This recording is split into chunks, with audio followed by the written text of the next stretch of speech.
ఓం శ్రీ సాయినాథాయ నమః. శ్రీ సాయి సచ్చరిత్రము 2వ రోజు పారాయణం, శుక్రవారం, 8వ అధ్యాయం.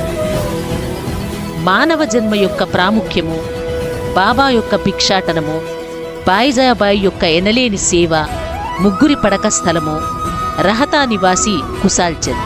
మానవ జన్మ యొక్క ప్రాముఖ్యము. ఈ అద్భుత విశ్వమందు భగవంతుడు కోటాను కోట్ల జీవులను సృష్టించి ఉన్నాడు. దేవ యక్ష గంధర్వాదులు, జంతు కీటకాదులు, మనుష్యులు మొదలగు వానిని సృష్టించెను. స్వర్గము, నరకము, భూమి, మహాసముద్రము, ఆకాశమునందు నివసించు జీవకోటి అంతయు సృష్టించెను. వీరిలో ఎవరి పుణ్యం ఎక్కువగునో వారు స్వర్గమునకు పోయి వారి పుణ్యఫలము అనుభవించిన పిమ్మట త్రోసివేయబడుదురు. ఎవరి పాపం ఎక్కువగునో వారు నరకమునకు పోదురు. అచ్చట వారు పాపములకు తగినట్లు బాధనను పొందెదరు. పాపపుణ్యములు సమానమునప్పుడు భూమిపై మానవులుగా జన్మించి మోక్ష సాధనమునకై అవకాశము గాంచెదరు. వారి పాపపుణ్యములు నిష్క్రమించినప్పుడు వారికి మోక్షము లభించును. వేయేల మోక్షముగాని పుట్టుకగాని వారు వారు చేసుకొనిన కర్మపై ఆధారపడి ఉండును. మానవ శరీరము యొక్క ప్రత్యేక విలువ. జీవకోటి అంతటికి ఆహారము, నిద్ర, భయము, సంభోగము సామాన్యము. మానవునికి ఇవిగాక మరొక ప్రజ్ఞ కలదు, అదియే జ్ఞానము. దీని సహాయముననే మానవుడు భగవత్ సాక్షాత్కారమును పొందగలడు. ఇంకే జన్మయందునుగాని దీనికి అవకాశము లేదు. ఈ కారణము చేతనే దేవతలు సైతము మానవ జన్మను ఈర్ష్యతో చూచెదరు. వారు కూడా భూమిపై మానవ జన్మమెత్తి మోక్షమును సాధించవలనను కోరెదరు. కొంతమంది మానవ జన్మము చాలా నీచమైనదనియు, చీము, రక్తము, మలములతో నిండియుండుననియు, తుదకు శిథిలమై రోగమునకు, మరణమునకు కారణమగునని అందురు. కొంతవరకు అది కూడా నిజమే. ఇన్ని లోపములున్నప్పటికీ మానవునకు జ్ఞానమును సంపాదించు శక్తి కలదు. శరీరముండుట చేతనే మానవుడు తన దేహము యొక్క, జగత్తు యొక్క అనిత్యత్వమును గ్రహించి ఇంద్రియ సుఖముల పట్ల విరక్తి పొంది నిత్యానిత్య వివేకముతో కడకు భగవత్ సాక్షాత్కారమును పొందుచున్నాడు. శరీరము మలభూయిష్టమైనదని నిరాకరించినచో మోక్షమును సంపాదించు అవకాశమును పోగొట్టుకొనిదము. దేహమును ముద్దుగా పెంచి విషయసుఖములకు మరిగినచో నరకమున పడెదము. ఉచిత మార్గమేమన దేహమున అశ్రద్ధ చేయకూడదు, దానిని లోలత్వముతో పోషింపనూ కూడదు. తగు జాగ్రత్త మాత్రమే తీసుకొనవలెను. గుర్రపు రౌతు తన గమ్యస్థానము చేరువరకు గుర్రమును ఎంత చక్కగా చూచుకొనునో అంత జాగ్రత్త మాత్రమే తీసుకొనవలెను. ఈ శరీరమును మోక్ష సాధన లేక ఆత్మ సాక్షాత్కారము కొరకు వినియోగించవలెను. ఇదియే జీవుని పరమావధి అయి ఉండవలెను. భగవంతుడు అనేక జీవులను సృష్టించినప్పటికీ అతనికి సంతుష్టి కలిగలేదట. ఎందుకనగా భగవంతుని శక్తిని అవి ఏవియూ గ్రహించలేకపోయినవి. అందుచేత భగవంతుడు ప్రత్యేకముగా మానవుని సృష్టించెను. వానికి జ్ఞానమనే ప్రత్యేక శక్తినిచ్చెను. మానవుడు భగవంతుని లీలలను, అద్భుత కార్యములను, సేముషీ విజ్ఞానములను చూసి పరవశముందినప్పుడు భగవంతుడు మిక్కిలి సంతుష్టి చెంది ఆనందించును.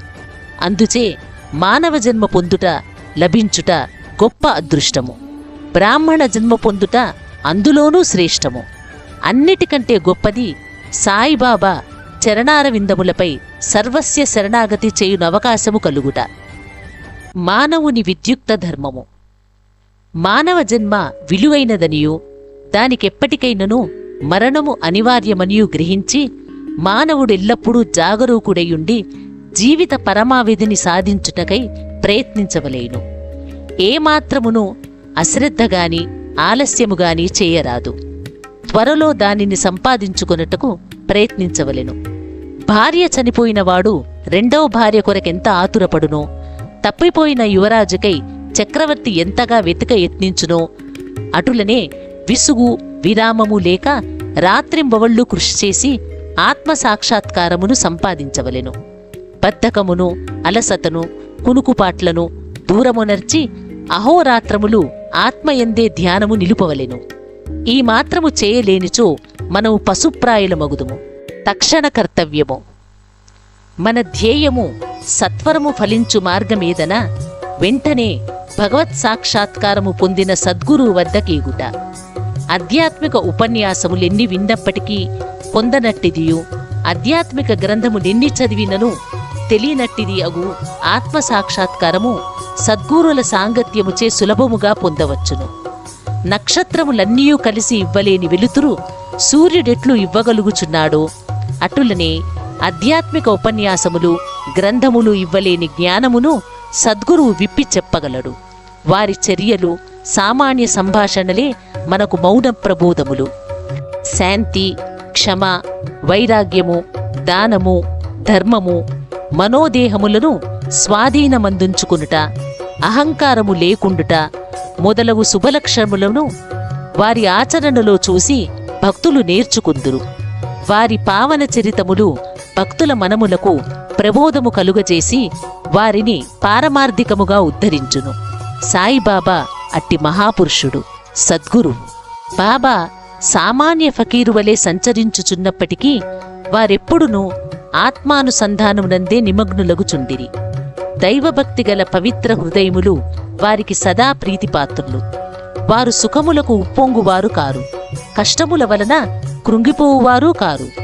రాజైనను నిరుపేదైనను వారికి సమానమే. తమ దృష్టి మాత్రమున ముష్టివాణిని చక్రవర్తిని చేయగల శక్తి ఉన్నప్పటికీ బాబా ఇంటింటికి వెళ్ళి భిక్షనెత్తటివారు. వారి భిక్ష ఎట్టిదో చూతము. బాబా యొక్క భిక్షాటనము. షిరిడీ జనులు పుణ్యాత్ములు. ఎందుకనగా వారి ఇండ్ల ఎదుటనే కదా బాబా భిక్షకునివలె నిలిచి, అమ్మా రొట్టె ముక్క పెట్టు అనుచూ దానిని అందుకొనుటకు చేయి చాచెటివారు. చేత ఒక రేకు డబ్బా పట్టుకుని భుజానికి ఒక గుడ్డజోలె తగిలించుకుని భిక్షాటనకు పోయేటివారు.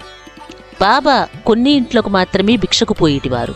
పులుసు, మజ్జిగ వంటి ద్రవ పదార్థములు, కూరలు మొదలగునవి రేకు డబ్బాలో పోసుకొనిడివారు.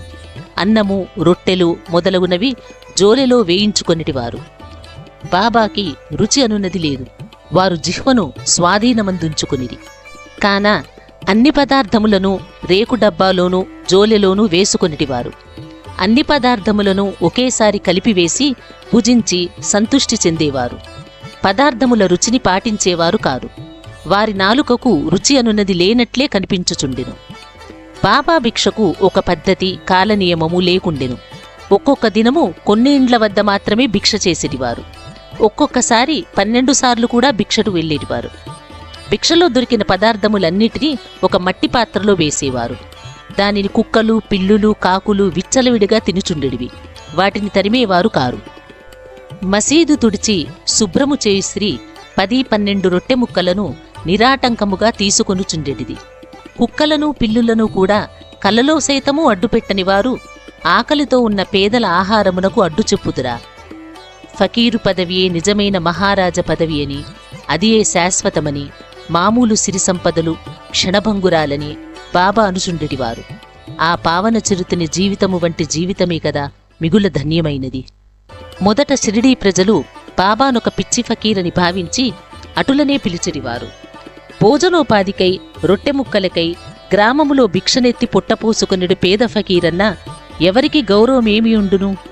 కాని ఈ ఫకీరు పరమ విశాల హృదయుడు, ఉదారుడు, ధనాపేక్ష లేసమాత్రము లేని నిరాసక్తుడు. బాహ్య దృష్టికి వారు చంచలునిగను, స్థిరత్వము లేనివారుగను కనిపించినను లోనవారు స్థిరచిత్తులు. వారి చర్యలు అంతుబట్టనివి. ఆ కుగ్రామములో కూడా బాబాను ఒక గొప్ప మహాత్మునిగా గుర్తించి సేవించిన ధన్యజీవులు కొంతమంది కలరు. అట్టి వారిలో ఒకరి వృత్తాంతం ఇక్కడ చెప్పబోచున్నాను. బాయిజాబాయి యొక్క ఎనలేని సేవ. తాత్యాకోటే పాటీలు తల్లి పేరు బాయిజాబాయి. ఆమె ప్రతిరోజు మధ్యాహ్నము తలపై ఓ గంపలో రొట్టె, కూర పెట్టుకుని సమీపమునున్న చిట్టడవిలో ముండ్లు, పొదలు లెక్కచేయక క్రోసుల కొద్దీ దూరము నడిచి ఆత్మధ్యానములో నిశ్చలముగా ఎక్కడో కూచుని ఉన్న బాబాను వెతికి పట్టుకుని భోజనము పెట్టుచుండెను. బాబాకు సాష్టాంగ నమస్కారము చేసి వారి ఎదుట విస్తరొకటి వేసి తాను తెచ్చిన రొట్టె, కూర మొదలగు భోజన పదార్థములను వడ్డించి కొసరి కొసరి వాటిని బాబాచే తినిపించుచుండెను. ఆమె భక్తి విశ్వాసములు అద్భుతమైనవి. ఎనలేని ఆమె సేవను బాబా చివరి వరకు మరువలేదు. ఆమె సేవకు తగినట్లు ఆమె పుత్రుడగు తాత్యా పాటిల్ను ఎంతో ఆదరించి ఉద్ధరించెను. ఆ తల్లి కొడుకులకు బాబా సాక్షాత్ భగవంతుడనే విశ్వాసముండెను. కొన్ని సంవత్సరంలో తదుపరి బాబా అడవులకు పోవుట మాని మసీదులోనే కూర్చుండి భోజనము చేయసాగిరి. అప్పటినుంచి పొలములో తిరిగి బాబాని వెతికి పట్టుకొను శ్రమ బాయిజాబాయికి తప్పినది. ముగ్గురి పడక స్థలము. ఎవరి హృదయమందు సదా వాసుదేవుడు వసించుచుండునో అట్టి మహాత్ములు ధన్యులు. అట్టి మహాత్ముల సాంగత్యము లభించిన భక్తులు గొప్ప అదృష్టవంతులు. తాత్యా కోతే పాటీలు, మహల్సాపతి ఇద్దరూ అట్టి అదృష్టశాలురు. బాబా వారిరువుని సమానముగా ప్రేమించటివారు. బాబా వారిరువురితో కలిసి మసీదులో తమ తలలను తూర్పు, పడమర, ఉత్తరముల వైపు చేసి మధ్యలో ఒకరి కాళ్ళు ఒకరికి తగులునట్లు పండుకొనిటివారు. ప్రక్కలు పరుచుకొని వారిపై చతికిలపడి సగము రేయి వరకు ఏవేవో సంగతులు ముచ్చడించుకొనిటివారు. అందులో ఎవరికైనా నిద్ర వచ్చుచున్నట్లు కనిపించినా తక్కినవారు వారిని మేల్కొల్పుచుండిరి. తాత్యా పడుకొని గుర్రుపెట్టినచో బాబా వానిని అటూ ఇటూ ఊపి వాని శిరస్సును గట్టిగా నొక్కుచుండెను. బాబా ఒక్కొక్కసారి మహల్సాపతిని అక్కున చేర్చుకొని అతని కాళ్ళు నొక్కి వీపు తోమిడివారు.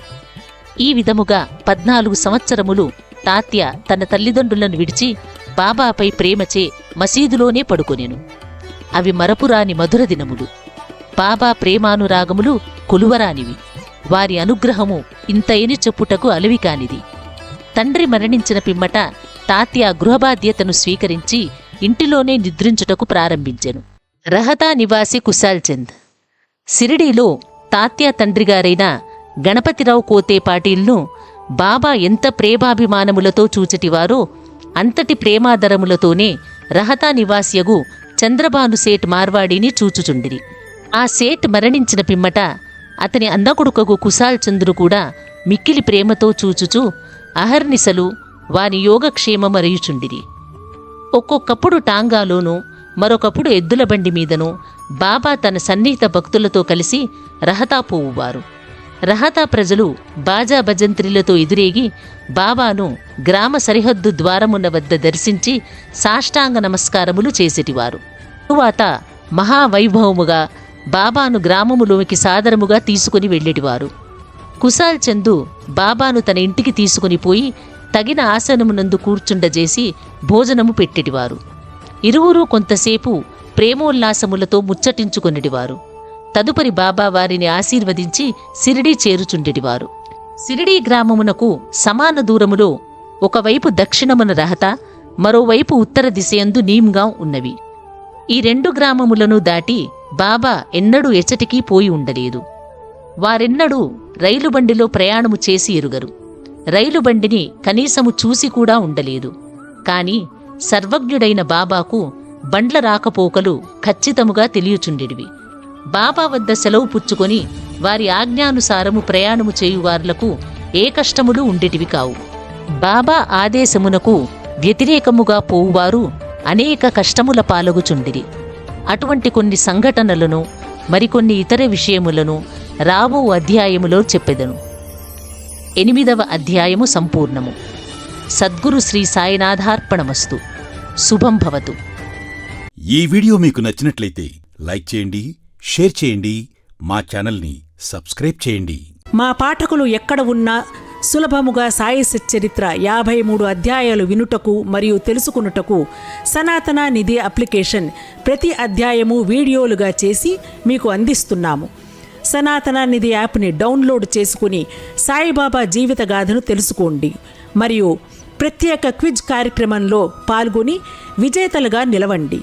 ప్రతి అధ్యాయం తరువాత క్విజ్లో పాల్గొని మీ పరిజ్ఞానాన్ని పరీక్షించుకోండి మరియు బహుమతులు గెలుచుకోండి. మీ కుటుంబంతో కలిసి ఈ ఆధ్యాత్మిక ప్రయాణంలో పాల్గొనండి. ఇప్పుడే డౌన్లోడ్ చేసుకోండి సనాతన నిధి యాప్. గూగుల్ ప్లే స్టోర్ మరియు యాపిల్ యాప్ స్టోర్లో అందుబాటులో ఉంది. మరిన్ని వివరాలకు మా వెబ్సైట్ని సందర్శించండి.